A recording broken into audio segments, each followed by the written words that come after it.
Conversation with Andrew Cole, owner of Song Dog Wildlife Management. They'll be talking put tools in schools and also animals and the various preventative measures you can take to avoid having an animal problem. About Your House is brought to you in part by Queen City Home Store. Queen City Home Store is a family-owned store that's been serving the Carolinas for over 70 years. They're the largest independent appliance retailer in the Carolinas, constantly growing and taking pride in the experience they offer customers with a knowledgeable sales staff, product selection, and lowest price guarantee.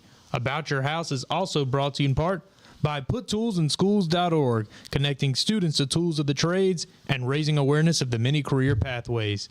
So sit back, relax, and enjoy some time with us. And now, here's your host, Ray Terry. Where's my clapping? I want to be clapped for. Oh, there you go. Huh? There you go. Is it working? Not well, no. Oh, well. We'll figure it out later. You want some Speaking of figuring out, welcome back, hour number 2. There you go. No, is it not working? Really? No, it didn't play. It didn't play? No, but we'll figure it out later. Okay, I'm just curious. Anyway. If that's the worst thing that happens with their clapping, then we're doing pretty good. We got 2 cameras working for us today of the old cameras that, anyway.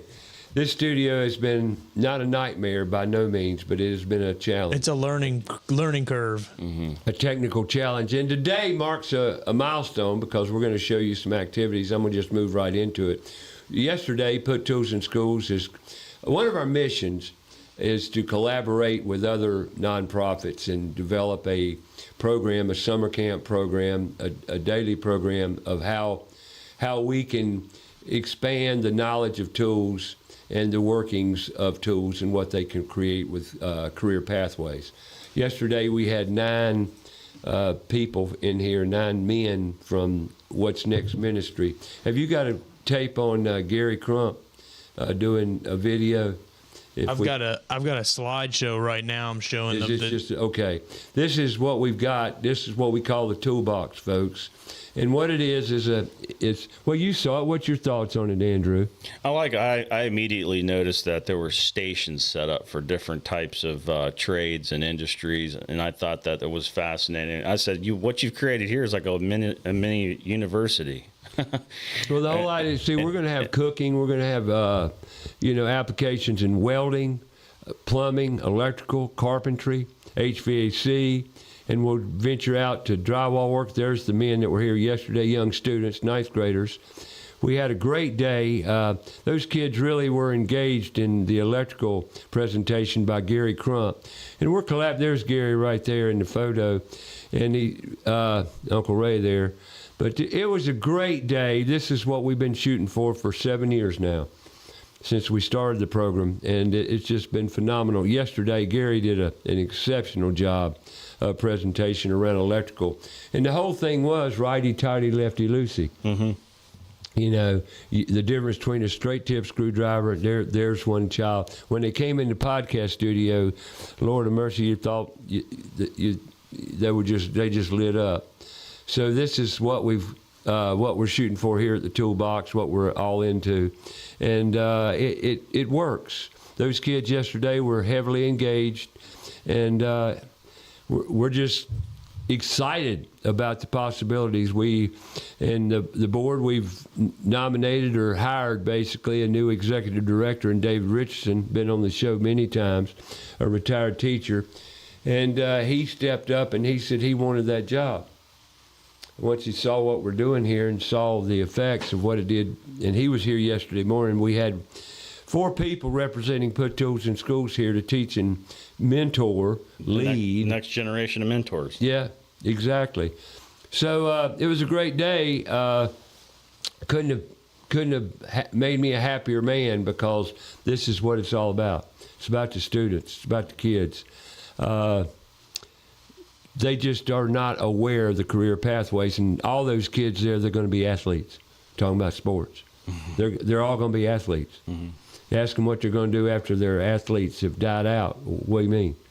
You won't make it till you're 30. Then after 30, what you going to do? Right. You need a backup plan. See, they don't go beyond that because they believe their sports are going to make them millionaires. And there's another perception of what sports is all about and what's turned into a dream, which I'm not here to stifle kids' dreams or expectations. But it's like your son. Is he going to be a professional hockey player? The odds are low. Very low. But he's going to have fun trying. Yeah, it's going For a to keep him active, keep him in shape, show him what discipline and leadership looks like.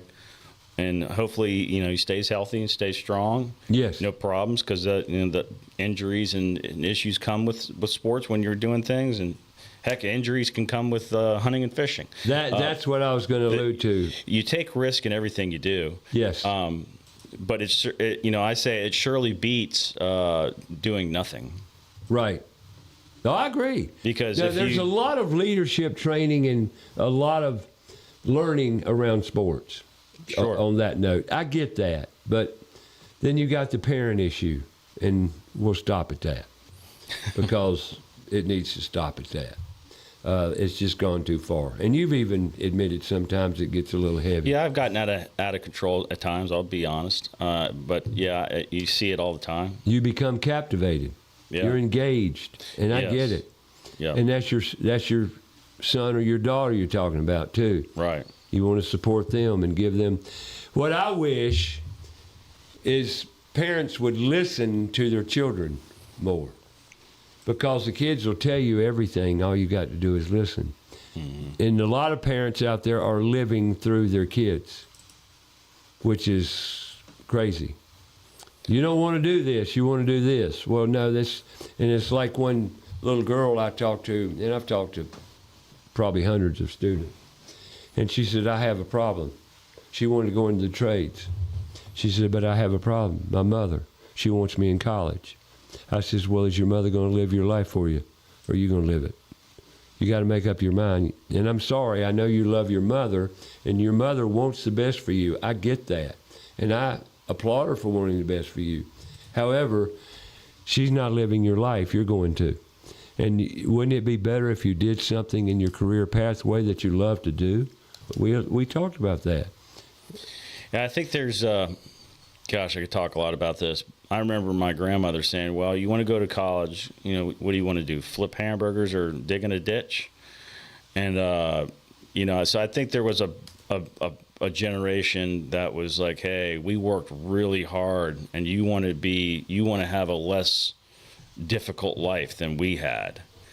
And going to school is the answer. But then here we are now, where you look at a lot of degrees that, like I used my degree. My degree was I beneficial. told you that coming into the So show. You're a rare, I'll preface by saying relatively that. speaking, you're a rare breed. I'll preface by saying that. But there are lots that think that they're going to go to school and automatically get a good degree, automatically get a job, automatically get a good paying job.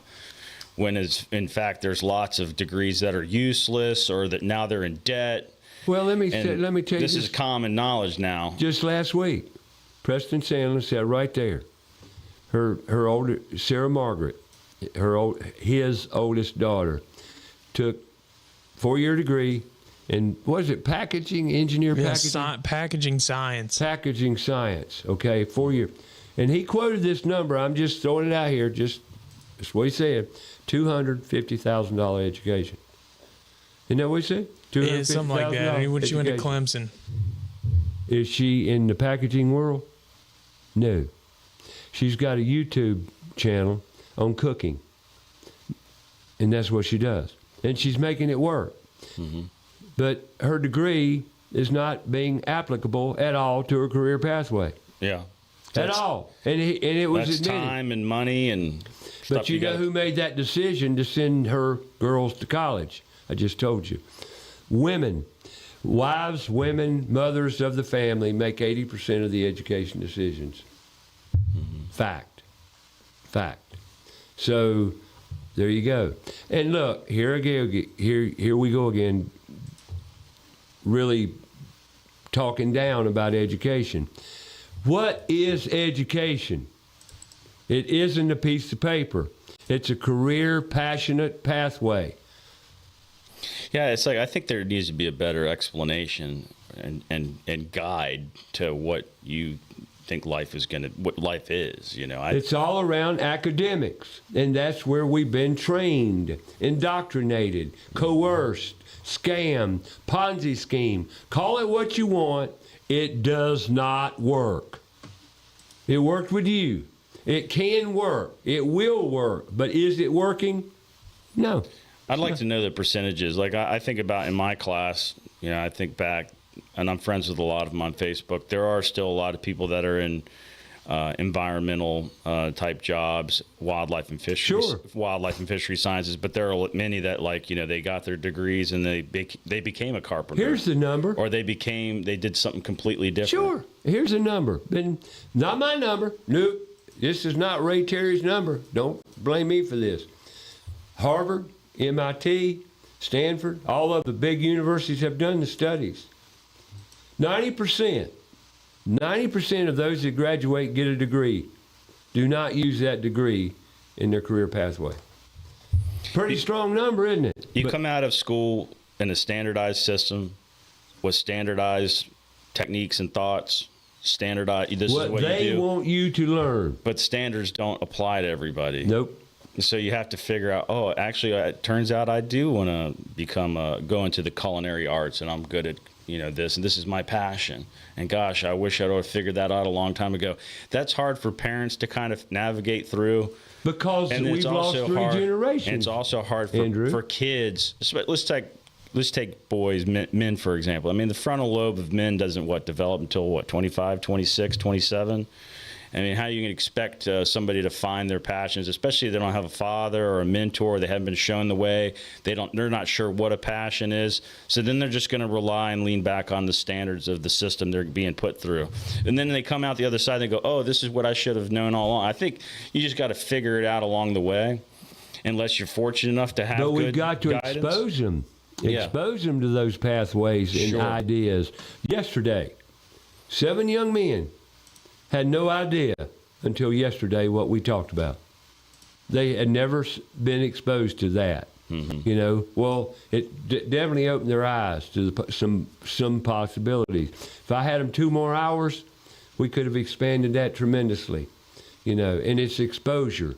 Mm-hmm. They're not getting in schools. Shop classes are gone, no more, relatively speaking. In the Charlotte-Mecklenburg system, out of 39 high schools, I believe it is, there are 4 carpentry programs, 4 to 5 automotive programs. That's all. That's it. And, there are some culinary programs. There are some other CTE programs, but they're minimal at best. And if industry doesn't step up and support this initiative behind Put Tools in Schools, and you know what? HBI's got a great program with the Builders Academy over here in North Charlotte. And how many people know about that? How many people? They got an apprenticeship program in electrical, carpentry, and various, areas of the construction industry. How many people know about that? I mean, very few, relatively speaking. Mm-hmm. And you ask kids, some kids, middle school, will say, I'm going to go to trade school when I graduate. Where are you going? How many trade schools are there in Charlotte? 3. CPCC, you can call it a trade school. The Rock, you can call that a trade school. Or you can call Aspire Trade High School an authenticated educational facility that's a trade school. 3. That's it. And they don't even know about those. So we got a problem, don't we?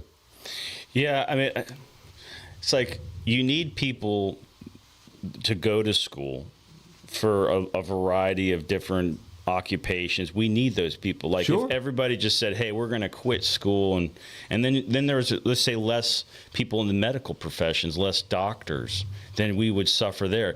And then we're like, well, we don't have enough tradesmen, then people would suffer there. So it's like there's got to be a mix of people going and getting an education and then people going into, say, trades. Either way, there's an education. Exactly. But in the field, if you're an apprenticeship, you go out in the field and learn every day. Instead of going by, say, standards of like, hey, you should always, this is the only thing we should shoot for is this academic standard right here. Shoot for that. Everybody should shoot for that. I don't think, obviously that doesn't fit. Right. And we need tradesmen just as much as we need, say, doctors or whoever goes and gets a degree, and they use it, and it functions towards helping society and humanity as a whole. But I think too is like you need to, if you don't make people aware of the options, and they have no idea, and you can be, and you could say this too. What are people motivated by? They want to make money. Money is freedom. Money's not everything, but if can I elaborate on that a little bit? You could set down a degree and a drill, and you say, is this degree here going to make you more money, or is this drill? Believe it or not, Absolutely. this drill right here is going to make you more money. And here's the thing That about may seem that. like a shallow thing to say, but it's also just the truth of like, But all it's right, a real thing. and what are you better at? Would you say you're better or more passionate about whatever this degree applies to, or do you want to find out about this drill and what it can do for you? The freedom you or I have in our abilities and what that empowers us to be is incredible.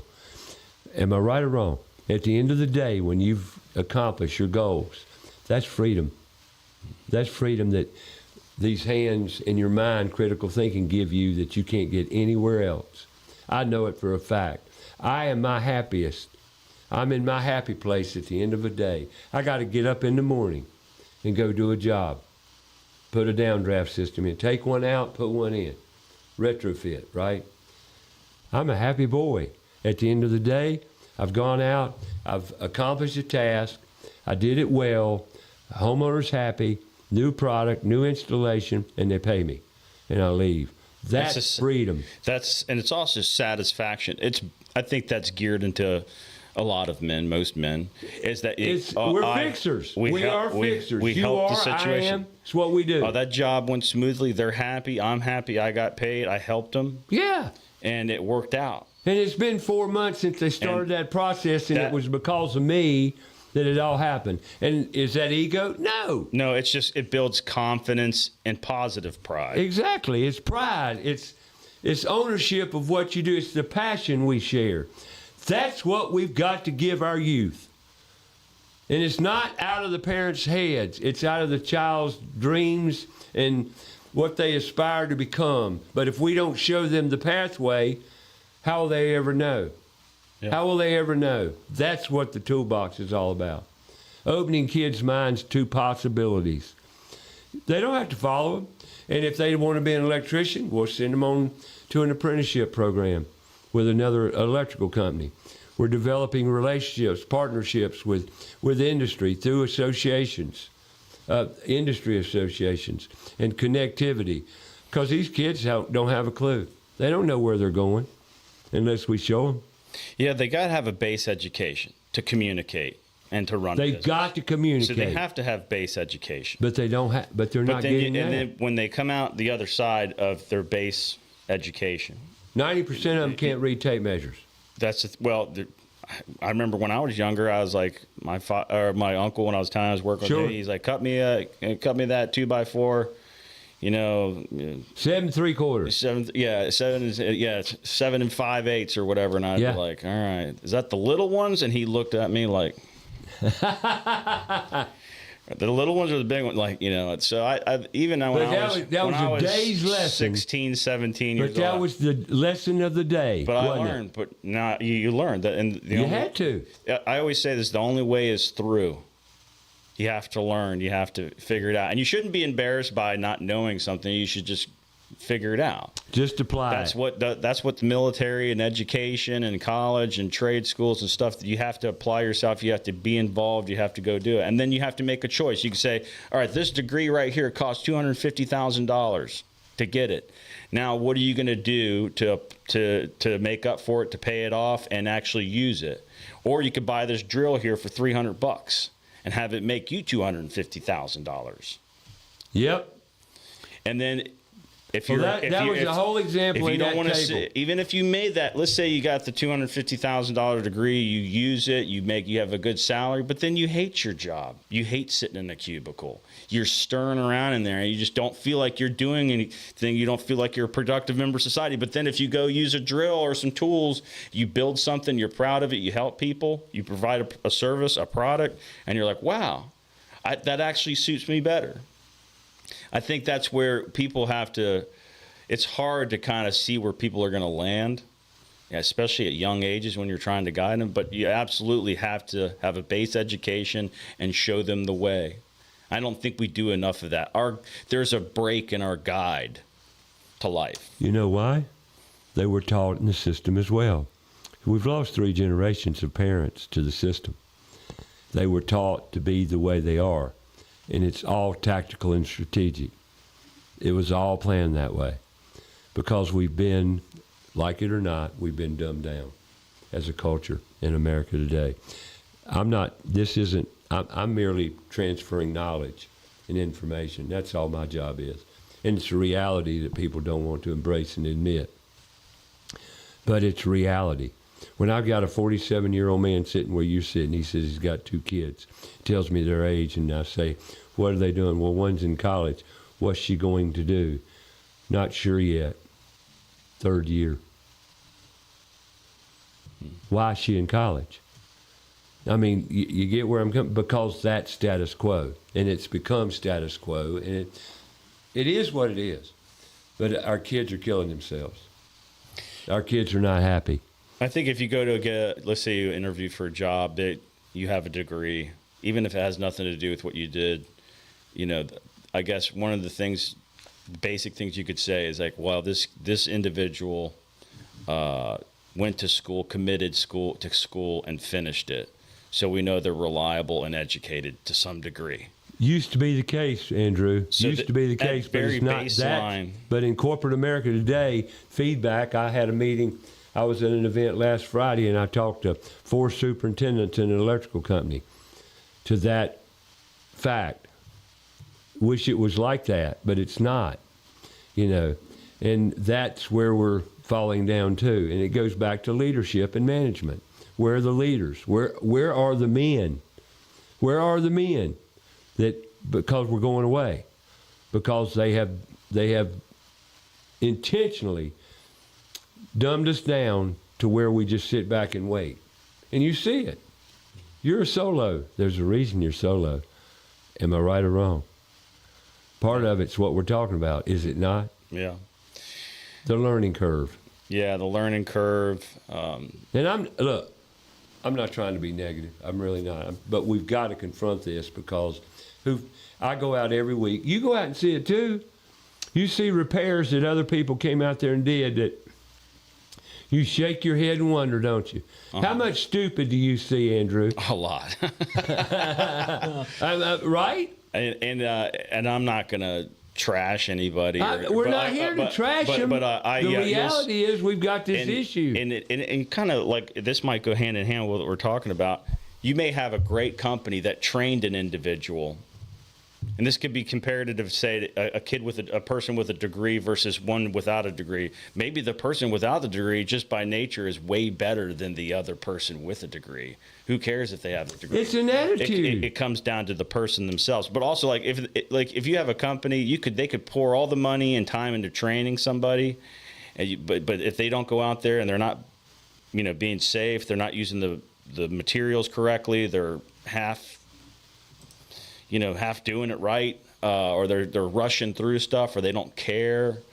So sometimes, I see a lot of bad work out there. A lot of that's just a symptom of lack of training or good materials. There you go. And then some of it too, it could be like, we've trained this individual to be to go by our standard operating procedures. These are the materials, and then they don't do it. Right. And then you have to fire them. And that's a true story of old George Carlin's favorite say, you can't fix stupid.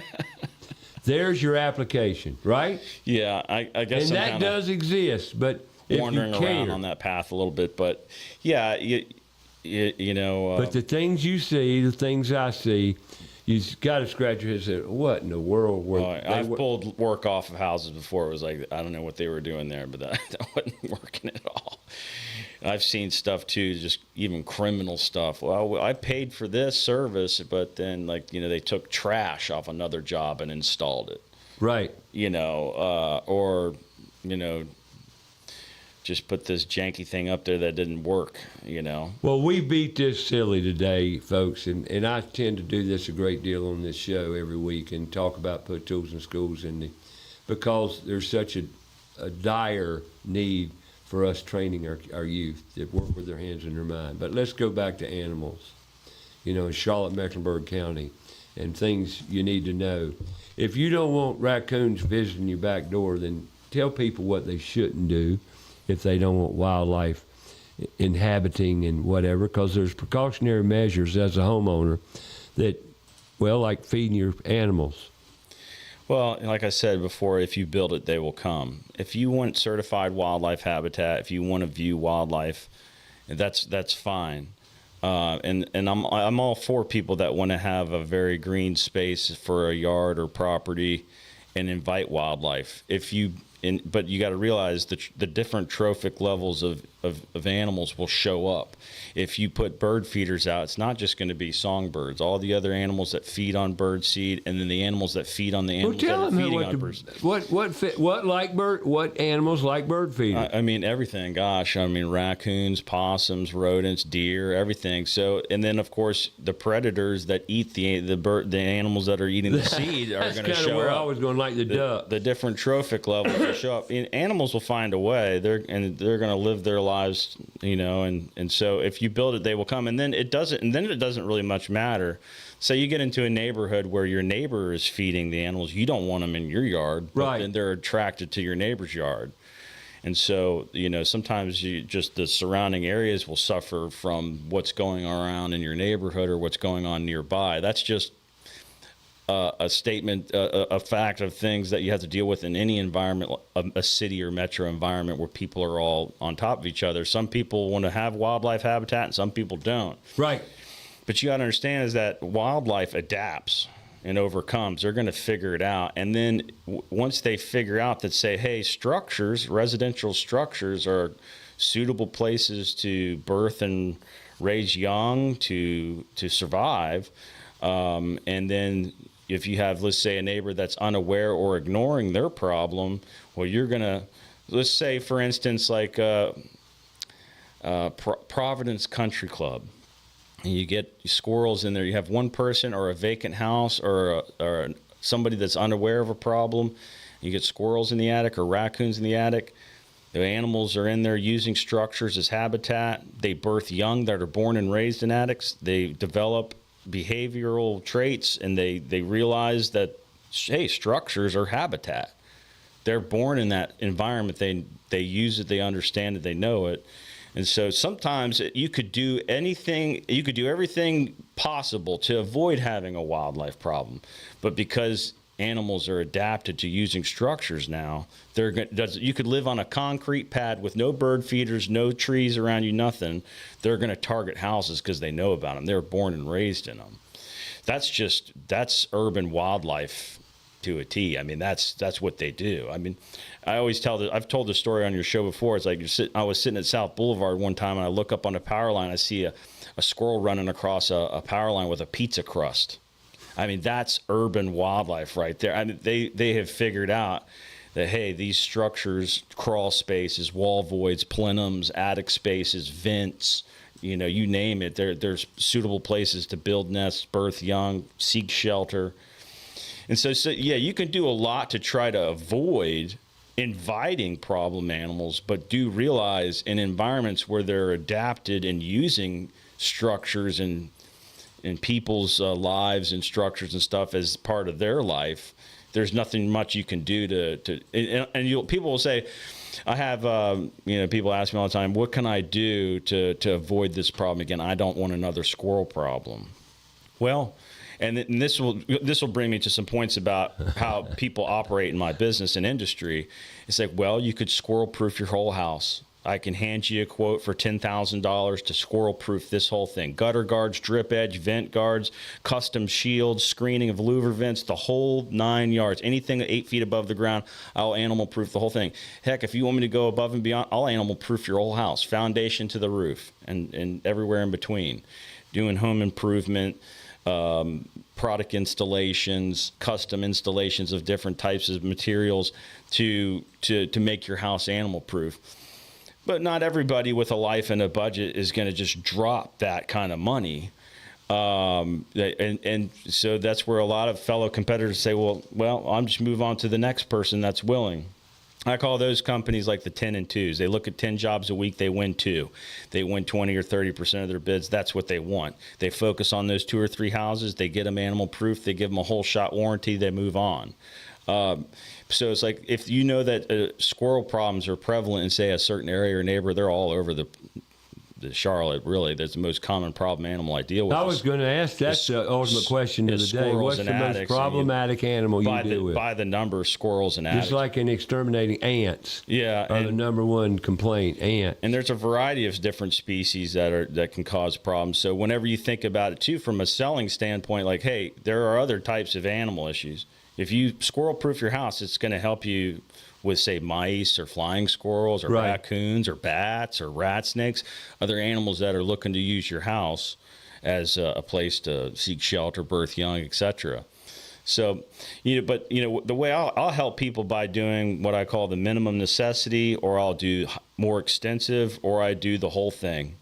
I don't give them just the option of the whole thing. And I have fellow competitors like, you need to start doing the whole thing that way. But not everybody's willing or has that kind of money to spend. And if you, and it's like another fellow competitor. He's like, I like money. And I'm like, so do I. So I'll do the small job. But he's chasing the money. He's not chasing the service. I'll do the small job and help people, and that will spread the word more. And then the next person that they spread the word to, because he was fair and honest, sure.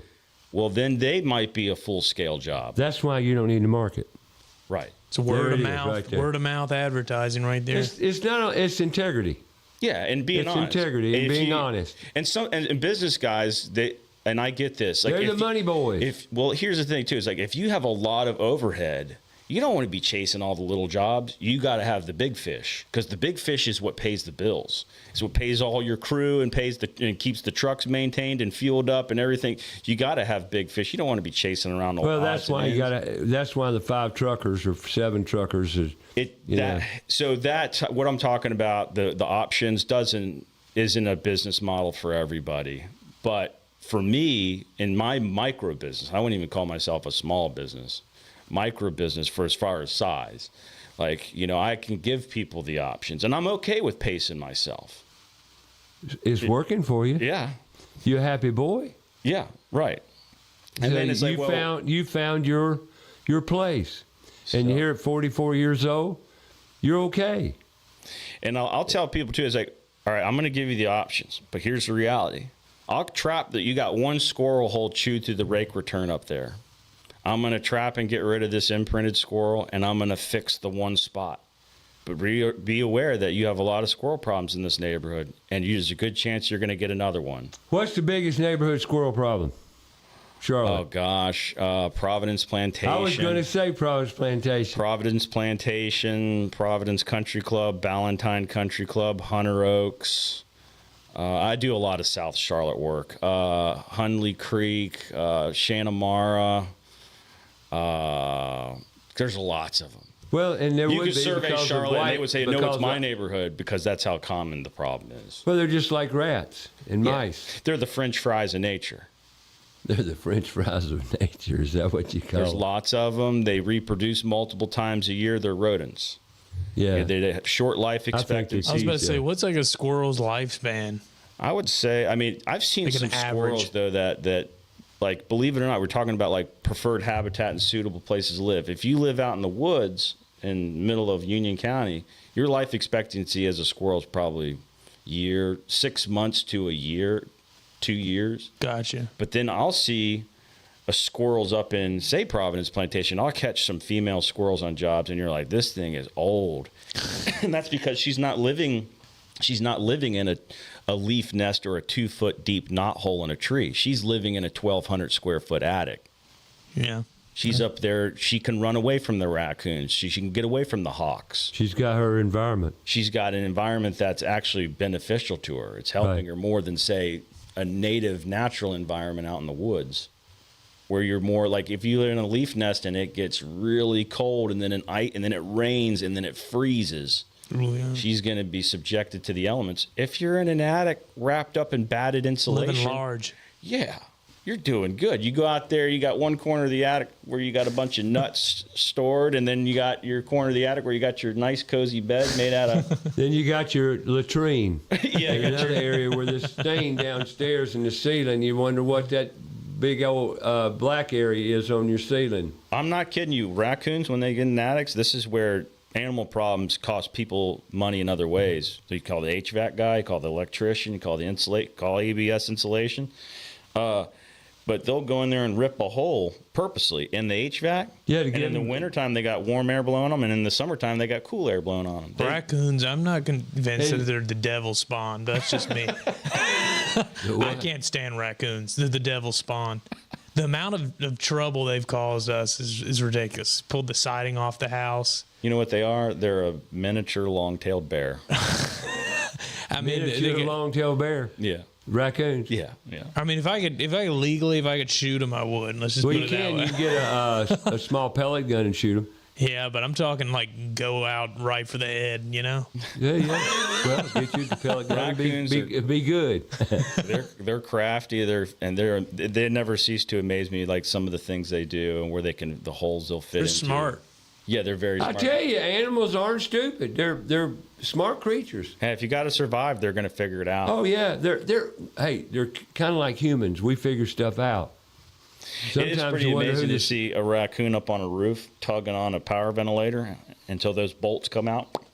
And then it comes off, and then they squeeze down between the fan blades, and that's how but they know how to do that. They have enough dexterity to where they can. And you've seen that. Oh yeah, many times they'll rip the dome, or they'll climb underneath the dome of the power ventilator, fold down that chintzy screen, squeeze their butt down. They'll pry the fan blades open because they're pretty pliable fan blades. They'll squeeze. Oh yeah, I've messed with quite a few. They'll tear them open, and then they'll squeeze down in there, and then you'll watch them scale down a rafter beam inverted, and then get into an attic, and you're like, really? I could not believe that animal could do that. Well, like I've seen 'em- extreme you've seen 'em parkour. climb up. I mean, you said one day Oh, you yeah. watched a raccoon climb up a downspout or something. Yeah, they can brace themselves. Where they can't necessarily claw and grip into the downspout, but what they're using is they're grabbing around the back, and then the space. They meet a bracket, and they're leveraging their feet on the corner of the house, but they're using the back of the downspout as a leverage. They're no idiots. No. We on second break.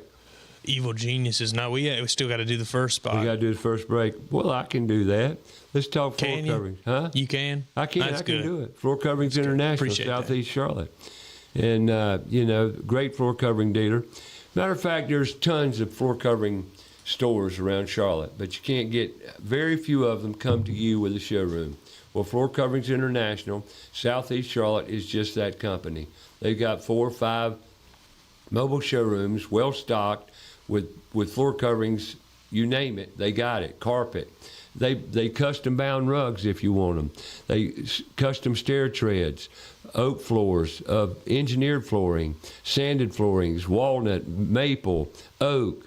Very popular. Matter of fact, the most popular floor in the Charlotte metro market is hardwoods of various species of wood. Floor Coverings International's got all of that and more. Mobile showrooms, no matter where you're at, be it Iredell, Gaston, Indian Land, York County, South Carolina, Union County, Anson County, doesn't matter.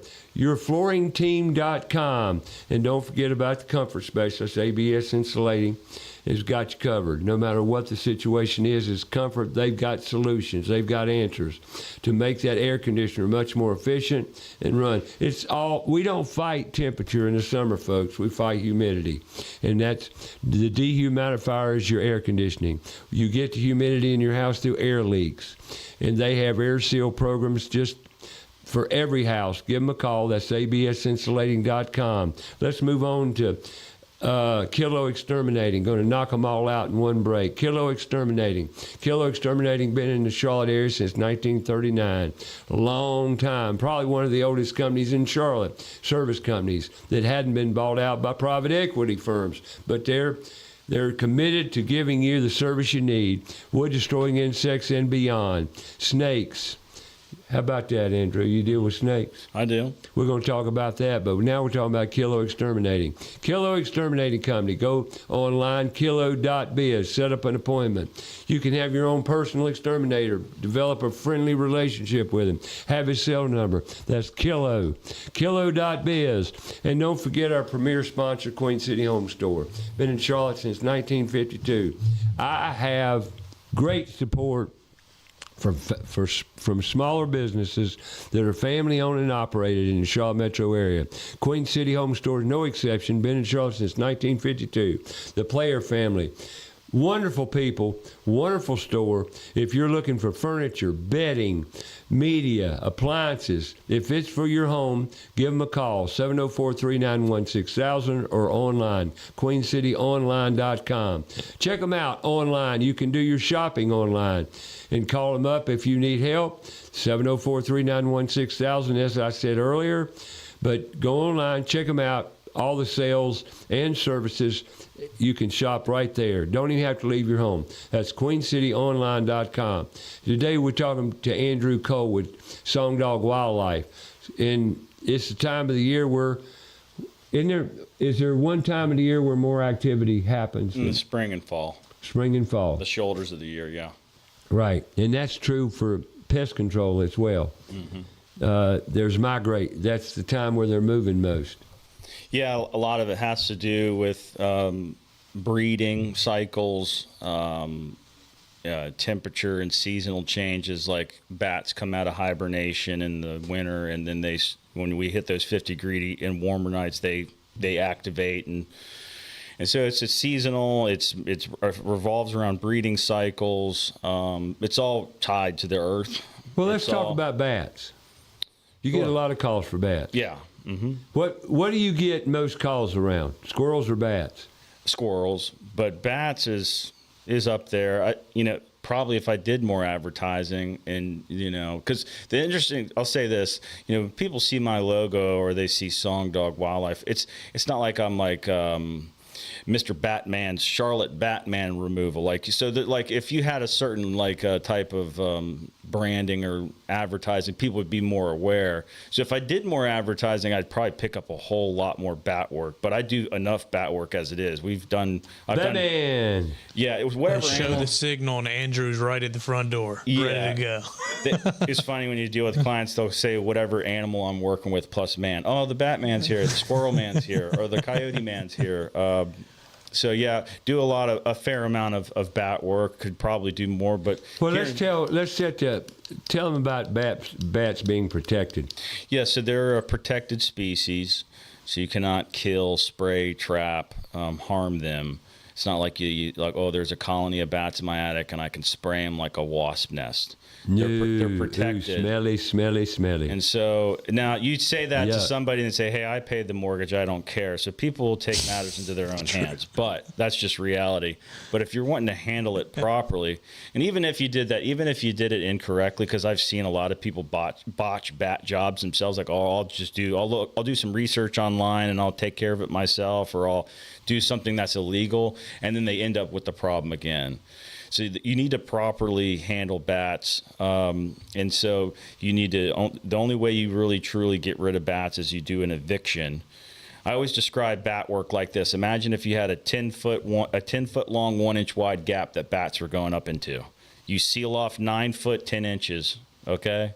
Leave 2. And then that last 2, you put in a tube, a cone, a valve, a release device, an eviction device, whatever you want to call it. They can get out, but they can't get in. It's like a one-way door. And when they come check valve. And when they come to that 10-foot, 1-inch wide gap, they only have one way out, is those 2 inches down on the end. They funnel towards it because they sense the airflow. They see the light coming through, and they funnel through that gap. And once they go out, they're done. They can't get back in. That's the same with a house. So if you have a house, 10 soffit returns, 200 feet of ridge vent, freeze board gap where the brick siding goes up underneath the trim. If you have any construction gaps, they're 3/8, ½ inch by an inch or more. 3/8? 3/8 of an inch, as the way I Wow. say it, 3/8 to a ½ inch wide by 1 inch long. That's a bat can fit into it. Really? That's And there's crazy. different species of bats. We have free-tailed bats, we have brown bats, because you'll have solitary bat species and you have colonial bats. And colonial bats are the ones you find in structures, churches, schools, houses, any kind of structure that has a construction gap that they can get into. Then you get brown bats, you'll get knots or groups of bats that are, between 5 and 30, sometimes 40. But with free-tailed bats, you'll see massive colonies of free-tailed bats that get in behind the brick plenum, or the commercial buildings especially. They love to get up inside, like between the brick and block of a building, and they'll load up in there. And so if you want to properly get bats out, prevent them from coming back, because remember, it's like let's say you have a house with 2 louver vents on it, and they're on they're inside of the louver vent on the driveway side. You get them out of that louver vent. Well, then the next morning they're going to fly over to the other side of the house probably. So that's where you want to bat-proof the whole structure and keep bats from returning. So because they're protected, because you can only evict them, the only proper way to keep them out is by doing a full-scale bat proofing. And again, back to we were talking about squirrels here earlier, talking about the minimum versus full-scale things. That's where service companies say, we're going to cover all species and do the whole thing. That's why we're always going to propose doing the whole thing. Nothing wrong with that model. Say squirrels, I can trap and get rid of squirrels and fix one spot. That's manageable for me, manageable for the client's wallet. But with bats, it's different because they're protected. You can only evict them. You have no other choice but to do the whole thing. You have no other choice. What you're saying is you have to evict them. Yes, you have to evict them. And if you evict them, once they've imprinted on your house, they've put in guano and urine and pheromones. They've imprinted on your house through phylopatry. They're going to come back to your house. They want to be used in your house. So if you only partially bat-proof the house, they'll find another spot. And then the client will be calling you back going, hey, now they're on the back of the house, and we see them boiling out of there at dark, or we see them flying in as we're getting ready for work in the morning. And the problems with having bats in structures, guano and urine accumulations, and some, not in every case. It's like saying every fox has rabies, but not every case there's going to be zoonotic diseases associated with bats, like histoplasmosis with guano or rabies with bats. Guano is bat poop. Yeah. Okay. And I got to tell my story. I've told it before. Mm-hmm. I was called over to a house in Myers Park one time. I can't remember whatever they're doing, but I was in the attic. Oh, it was a dryer vent, and it went up to the attic. That's exactly how it. So I was up in the attic, and I turned around and I said, "My God, what is that?" They had like 2 cabinets beside there was a chimney on each side of the house. Mm-hmm. And there was a cabinet, this old house over in Myers Park, old 2-story.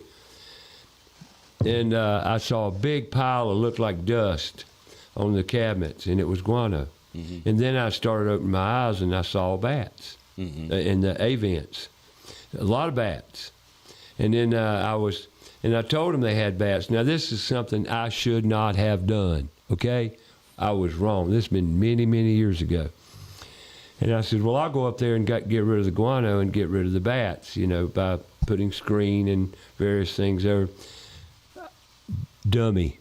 Well, I bagged up all the guano, every bit of it, 2 garbage cans full, which I shouldn't have done without the hazmat suit on and everything else, which I did not wear. But anyway, I was down messing on one end of it, and I was doing something, and a bat just right in front of me just hit the cabinet, and I said, "Whoa!" It kind of shocked me, it kind of surprised the heck out of me. But that was an experience to behold, which I should not have been doing what I was doing. Yeah. A lot of people that don't have knowledge of what to do there, they get the cart in front of the horse. They either clean up the attic or clean up the guano, but they didn't get rid of the bats. Exactly. So they're just going to come back with more guano again. Yeah, and that's where and I even see wildlife control companies that have failed at bats. I've seen pest control companies get into wildlife because they get a lot of bat calls. They think, oh, here, get the net out. We're going to get this revenue.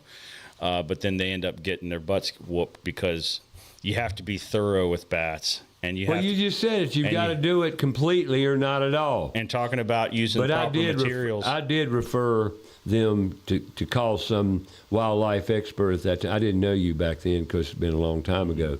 But I told them that I'm not really the guy that should be doing this. You need to get somebody in here to get rid of the bats. And you have to follow the protocol Yeah. because they're a protected species. And you have to use good materials and proper materials, safe for the bat. And people go, safe for the bat. But yeah, you have to use materials that are safe for We got bats. to take care of our bats. And then you have to use materials that are proper. Like, I'll see a lot of companies, and this is kind of old school methodology. It's starting to phase out more, but you'll see people use expanding foam. They'll foam up a soffit return. Right. And then there's like if a mouse or a squirrel chews that foam open, or even if it just deteriorates in the sun over time and it just creates another gap or opening, then the bats come right back. Sure. So then, either your service failed, and you'll be getting a callback. Nobody wants callbacks as a business. So you have to use good materials that protect you, uphold your warranty if it's worth anything. And then also you have to use materials that aren't going to harm the bats. Like, you don't want to put a bunch of sealant or materials that are going to kill them or get them stuck in it. You don't want to put a bunch of materials in there that are going to fail, or cause harm to the bat. But yeah, bats are a special one to deal with, and you have to be thorough, and they will humble you. Sometimes I've had plenty of jobs where I was like, that was a grade A service right there. I was proud of that work. And then all of a sudden you'll be like, hey, they found this one little spot over here. You'll be humbled. And so you either have to add it in addition to the service or cover that's why whenever I do warranties, I guess it's like a warranty talk, but whenever I give somebody a quote, I'm giving them line items, and each line item has a warranty. I'll give you a warranty for the ridge vent that I install, but if there's a spot that was overlooked, well, they say, well, that was your fault for overlooking it. It could sometimes be an anomalous spot that's not typically used by bats, or it could be something that opened up through natural expansion and contraction over time. So I tell people, like, listen, if I overlook this, in some cases I might help somebody, but if it's not included in the service, then it's not under warranty. Right. Gotcha.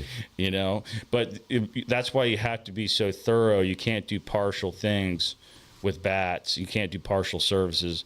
And I'd be a liar if I didn't say that. There's been a couple people, let's say I had a woman that was a single mom. She was struggling. She couldn't afford it. She goes, please, can you just get him out of the one vent above my garage? I said, that's fine. I'll get him out of the one vent for you. I'll help you out. And she got lucky, and they didn't come back. They just went to the next house. Sometimes they'll use a house based off of temperature, wind, shade. They're going to use a house that they prefer. Like in this early spring, they're going to prefer the warmer side of the house. And then when the summer comes along and you get prevailing winds sucking through one side of the attic and blowing out the other, they're going to be on the side where the wind's drawn through them. Right. Not blowing 120-degree air on them. Right. And then there are some species that actually prefer to be warmer. The hotter it is, the better it is. They actually prefer to be on that hot side. Wow. Well, let's go another direction. Sure. Coyotes. How big a problem are they in the Charlotte-Mecklenburg area? Well, they're here to stay. They're in every one of the 100 counties in North Carolina. They're all across the nation in the southeast. They're all throughout Charlotte. It's not a one-time fix. It's a management. You're not going to mow the grass one time and expect it to not come back. I hear a lot of misinformation out there. You'll see people on social media say, well, if you remove coyotes, more will move in, or they'll birth more young. It's an adjustable ecology that they have. That's the adjustable ecology of coyotes. That doesn't always apply. If you have say on the Sandhills in Nebraska, you have the pocket gopher population is down, then their numbers are going to suffer. And then the following spring, when the prey population comes back, then they'll adjust and make more coyotes if their population goes up and down. In Charlotte, there are healthy numbers of coyotes. Typically, I'm seeing anywhere from 5 to 9 in a litter. They're not like wolves. They're not pack animals, but they're not like fox where they're more solitary and then they end up pairing together. and then splitting again. They form a pair bond. A male and female will form a pair bond. They'll set up shop, a territory. Most of the home range sizes that I observe in Charlotte are usually between 2 and 3 square miles, sometimes smaller if it's good food and water and habitat, say like around a golf course. And so they're here to stay. There's lots of them. They're everywhere.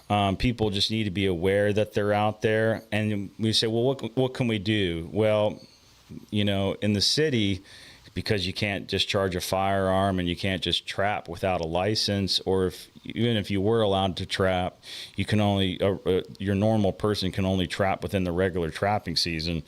So people like me, like wildlife control agents, can issue permits and trap and remove and manage their numbers.